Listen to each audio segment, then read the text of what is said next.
parenting, teaching is an impossible profession because you cannot get it perfectly. And some would even say that in our mistakes, there's lots of growth and goodness that can be happening.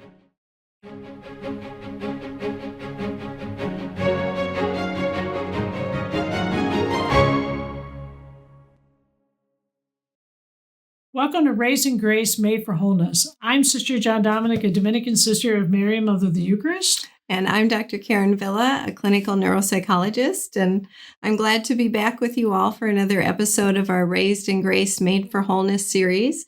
And in our last episode, we discussed neuroscience, the decade of the brain, the social-emotional learning competencies that emerged, and how that all corresponds to virtue education. Particularly in this context of this epidemic of mental illness going on amongst our young people, which we talked about a lot of those statistics and, why this is a needed study.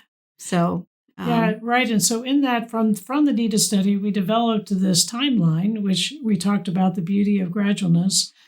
And there's this overview that we'd like to be able to do for you. So just pretend like you're just like a bird flying over the very top of this. So when Dr. Villa and I were talking and she was sharing with me, so much of the studies, and then I was diving in and reading these books. Now remember, most of my life I've been reading theology books or spirituality books or education books. And so this is like a whole new world for me. Mm-hmm.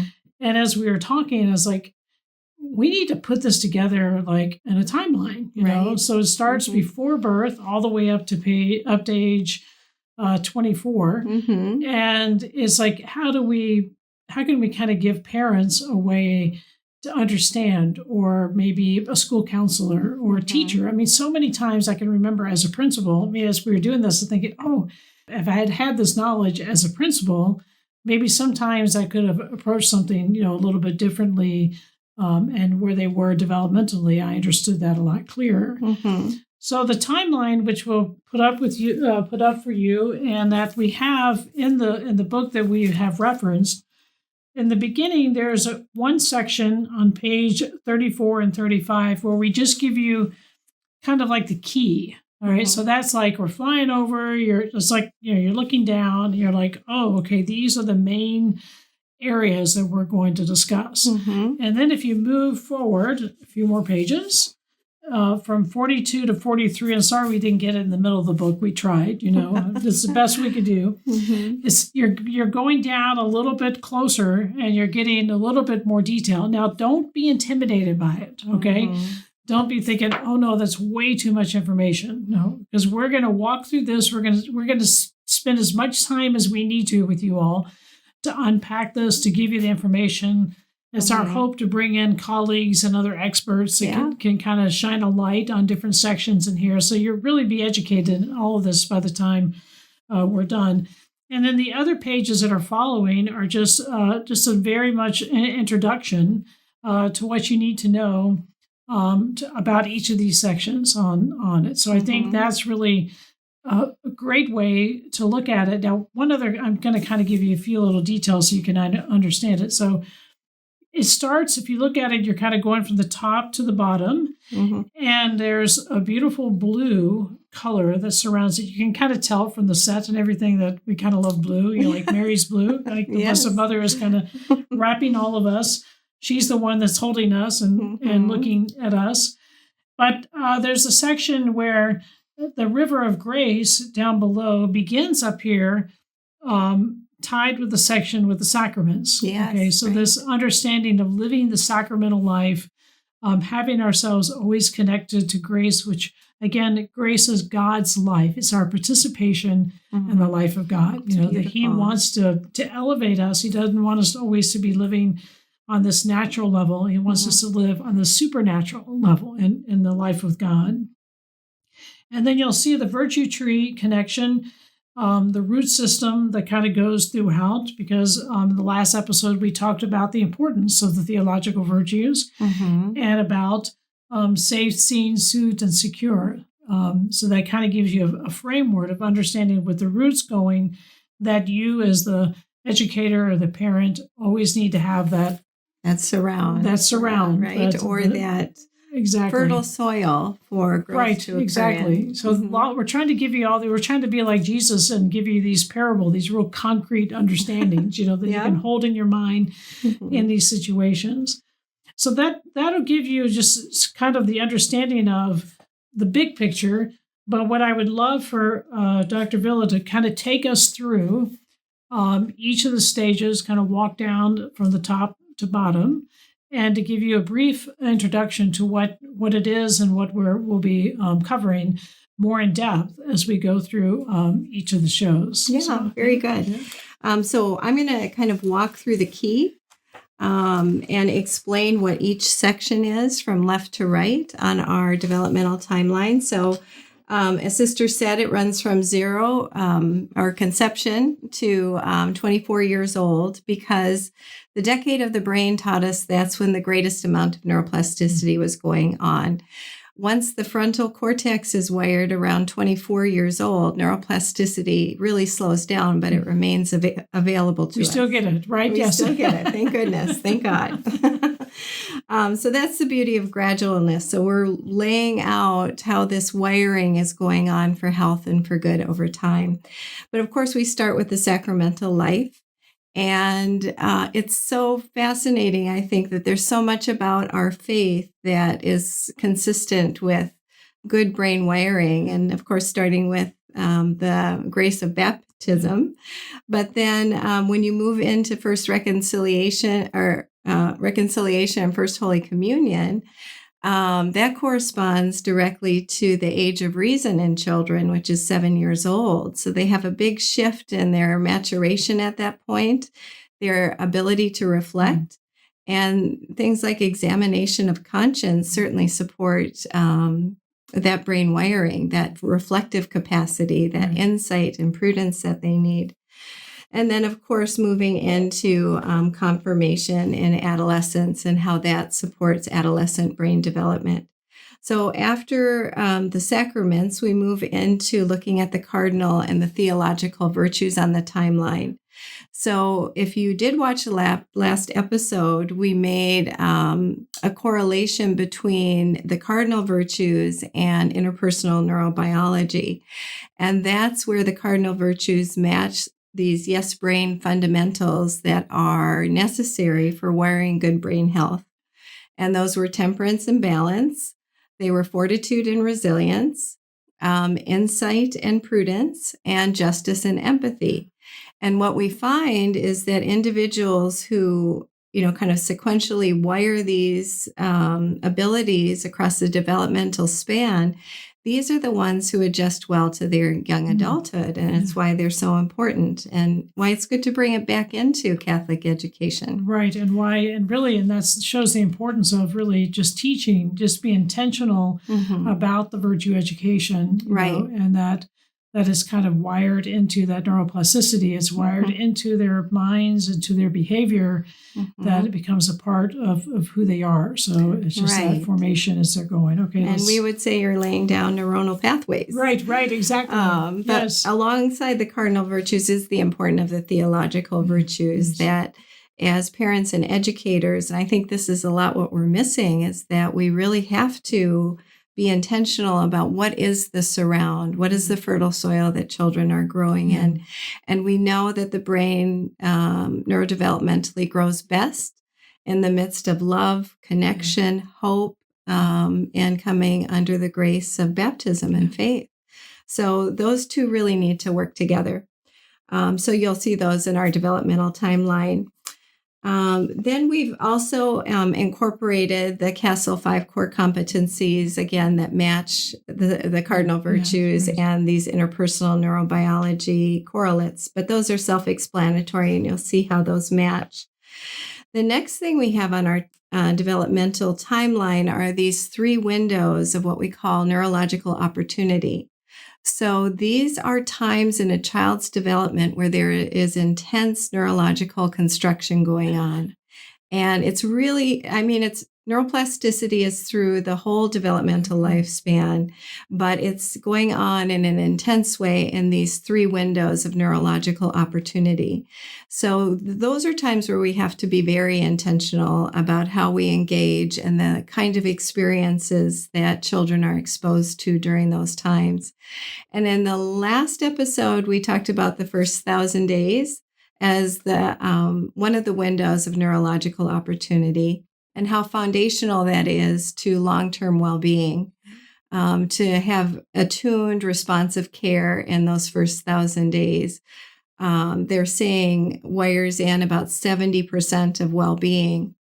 So the first 1,000 days extends into the first window of opportunity where, again, there's still intense synaptic organization going on where children are learning how to balance their emotions and behavior before they're delivered to school. You're solidifying your attachments with them. You're responding to stress in an attuned way, and you're teaching them how to play and connect to their peer groups. The second window of opportunity is basically middle school, about the 6th grade range. And we're maybe going to do an episode on that later. But the second window of opportunity, there's something called myelination and pruning going on. And the saying that goes along with that is you use it or you lose it. So during that time, neuronal pathways that aren't being used are pruned away. And so it's important that you think about what experiences, repetitive experiences, a child in that age is going to have so that you're not getting rid of important neuronal connections that they've already built. And I think this is where, when we talk about the virtue education and also too that connection with the interpersonal neurobiology about the importance of this balanced life, right? And that's what helps them during this time. And then the section in between is that latency period where there's important skill building thing, as you mentioned, right? That each window of neurological opportunity, which is also a window of vulnerability, you have to recognize, is followed by a period of skill building. So the skill building between the first and second window are things like reading, writing, arithmetic, things that are going to support learning, but they're also playground politics and how do I learn to get along with my peer group, etc. And then the skill building that goes on after the second window of neurological opportunity are the skills that are preparing a young person to live out their adult life. And I'm sure some of you may be like, okay, I want to know more, and you will, okay? I'm just giving you a little taste of what's to come. And if you want to continue on here. Then we jump down into what we call our ages and stages part of our timeline. And we have drawn on Dr. Erik Erikson, who was this developmental psychologist from decades ago, who outlined these stages of development, really psychological stages. Like, what are the important psychological tasks that a child needs to develop in order to move on to the next stage well. And so these are things like trust versus mistrust in the first 1,000 days. So it's really important that a parent be responsive so that they are helping to establish a sense of trust in a child, again, that they carry them through their whole developmental stage. So I'm going to put on my other hat here and ask you this question, because the parents will be like, oh no, what happens if I've made a mistake here? And that's the beautiful thing about the neuroplasticity, right? Right. And then I'll make the connection here about the beautiful thing about seeing all of this in the light of the sacramental life, right? So we're always open for conversion, and we have these time reconciliation, satisfaction, and there's always these opportunities for healing along the way.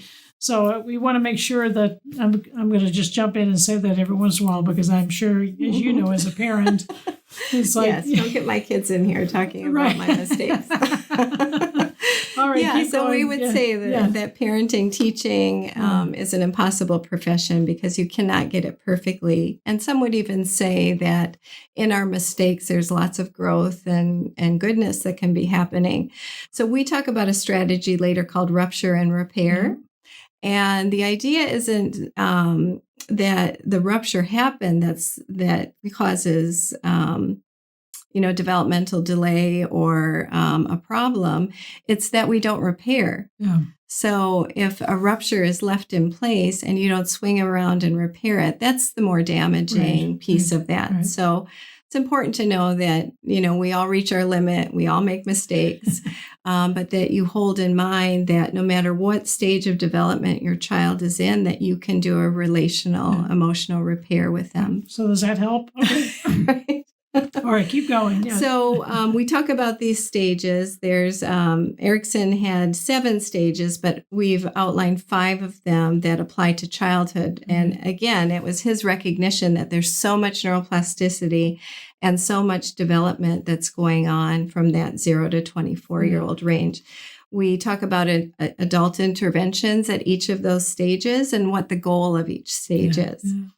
But then we move on the next level of our developmental timeline. We wanted to take on the stress sensitivity component, because one of the findings that was coming out of the decade of the brain was that the growing brain is very sensitive to the effects of stress.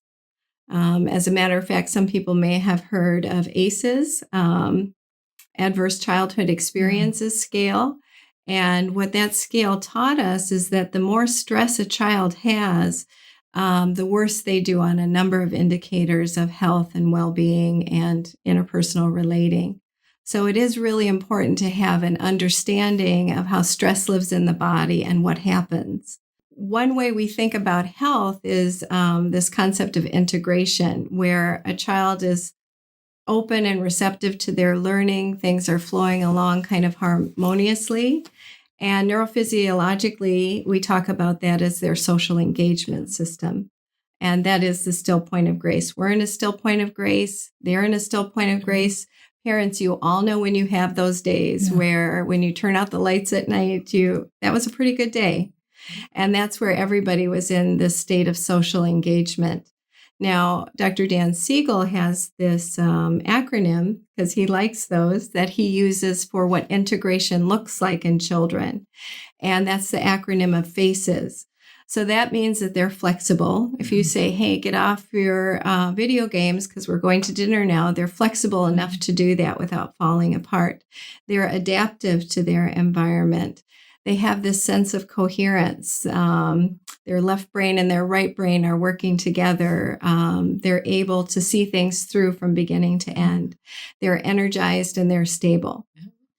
And this is all based on polyvagal theory. So polyvagal theory is based on this cranial nerve, the vagus nerve, which runs from the brain and then it goes throughout the body. It goes to our heart, our lungs, our digestion system. And it's called vagus after vagabond because it wanders throughout the body. Well, this is the nerve that carries our stress response. So part of the vagus nerve is that social engagement where I feel safe and open to the world around me. But when we get stressed, we can move into a fight or flight response. And that's what on our river of grace is the bank of chaos. So when a fight or flight response is activated, you'll see a child become dysregulated, throw a temper tantrum, be hyperactive. And it's that's the feather I was chaotic feather, right? And this is a child who needs kind of calming strategies to move them back into that river of grace. And so it's important that you understand, this behavior is maybe a fight or flight response that's been activated, and we just need to do something calming together. If there's a greater degree of stress, children can freeze up. And that's the third piece of the polyvagal theory, that they can be on the bank of rigidity. These are the kids who are frozen and shut down and disengaged and kind of just like trying to disengage from the world around them as a way of coping.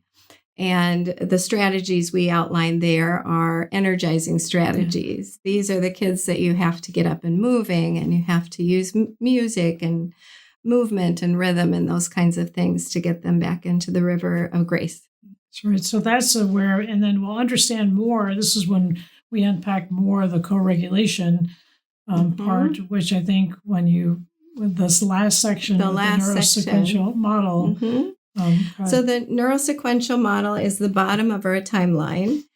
And the neurosequential model comes from a Dr. Bruce Perry. He talks about this.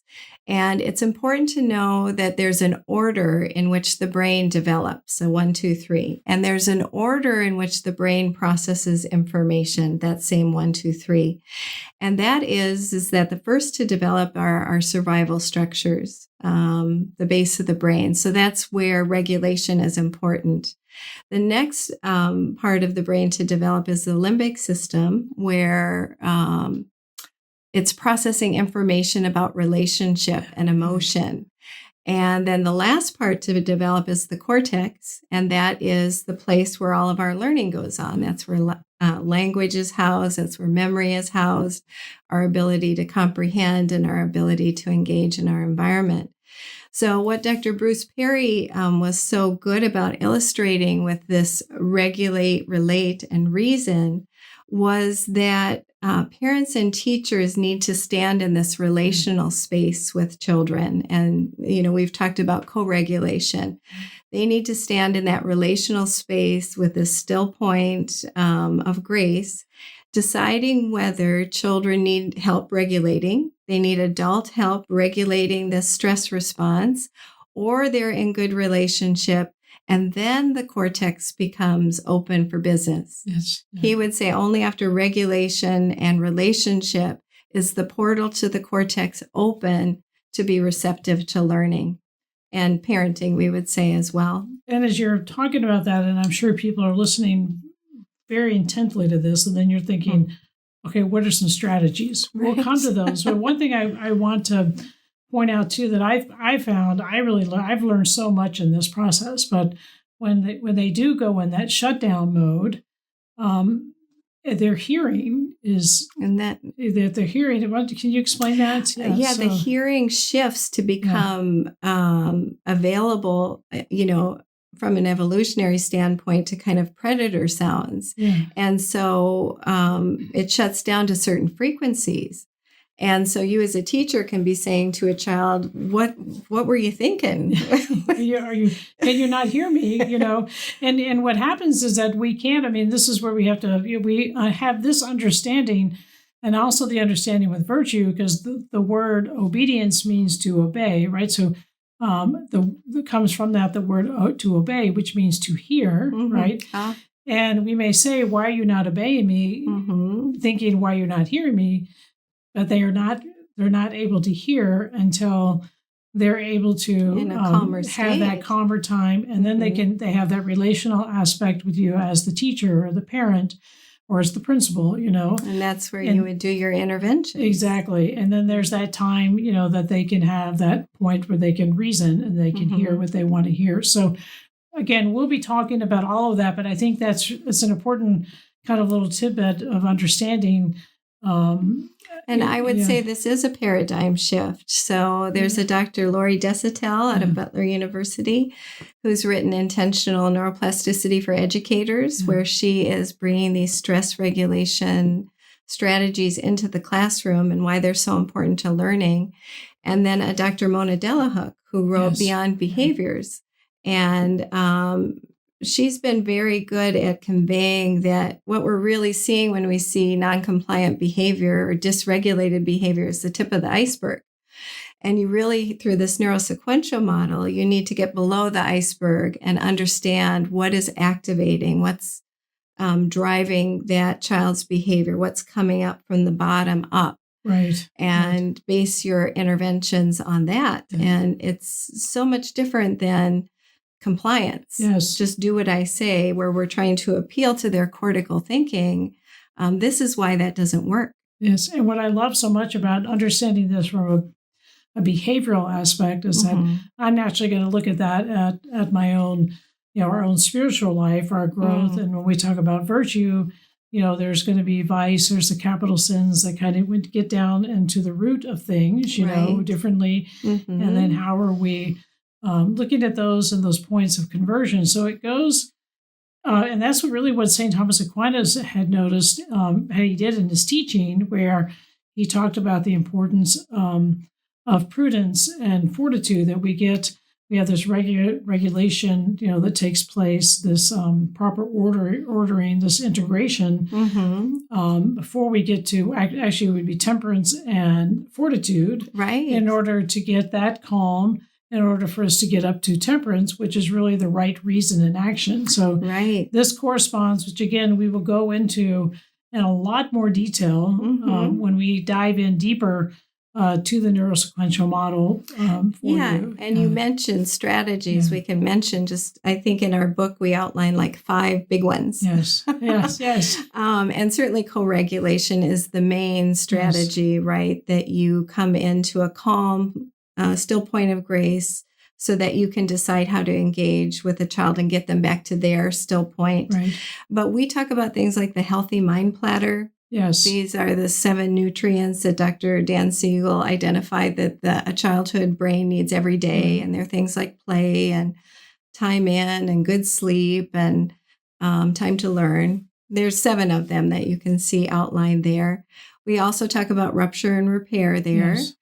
We talk about floor time. That's the face time where you're getting down on the floor with kids, and things, something called mind sight that we'll talk about in a future episode. Yeah, definitely. Likely. So there are things that help you develop that and really to help you as parents, as educators, and all of us who have this amazing opportunity, to raise children. And I think just the one thing you can kind of keep taking away is this understanding of really living in the river of grace, bringing yourself to that still point of grace. And it can be very simple as, very intentionally, making the sign of the cross. One person had told me, and kind of in this episode on this, is that their son had been told by their therapist to do a hug, and, because they were having the anxiety, So I think with us, if we could think of making the sign of the cross, doing something, reverently and saying, God first loved me, beautiful. And that I love you in return. So thank you for joining us, and make sure that you do that the next time you make the sign of the cross. And remember, in the name of the Father and the Son and the Holy Spirit, amen, that God first loved you and that you love him in return. We'll see you next time.